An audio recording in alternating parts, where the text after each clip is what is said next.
নমস্কার বন্ধুরা। তো চলো আজকে আমি তোমাদের সাথে শেয়ার করব what I it in a day my pregnancy. তো প্রতিদিনের মতো আজকেও সকালে খেলাম এক মুঠো খেজুর। তার কিছুক্ষণ পরে মা করে দিয়েছিল দুটো ডিম সিদ্ধ, তো সেটাই খেলাম। আর তার সঙ্গে খেয়েছিলাম এক বাটি ম্যাগি ফ্রাই। আর তোমাদেরকে তো আমি আগেই বলেছি আমার স্যুপ ম্যাগি খেতে না ভালো লাগে না, তবে ফ্রাই ম্যাগিটা খেতে বেশ ভালো লাগে। তার কিছুক্ষণ পরে খেয়েছিলাম এই নতুন খাবারটা।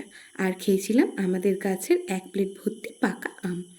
আর আজকে আমাদের দুপুরের মেনুতে ছিল ভাত, কচু শাক, মাছ দিয়ে পিপুলি শাকের তরকারি আর মাছ দিয়ে কচুর তরকারি। আর বিকালবেলাতে খেয়েছিলাম এক প্লেট ভর্তি ফল। আর আজকে ফলের মধ্যে ছিল শসা, বেদানা আর মুসুম্বি লেবু। সন্ধ্যাবেলাতে খেয়েছিলাম এক কাপ মাদার্স হরলিক্স। আর আজকের রাতের খাবারে ছিল ভাত, আলু মাখা আর মাগুর মাছের ঝাল। তো আজকের মতো তোমাদের সকলকে টাটা।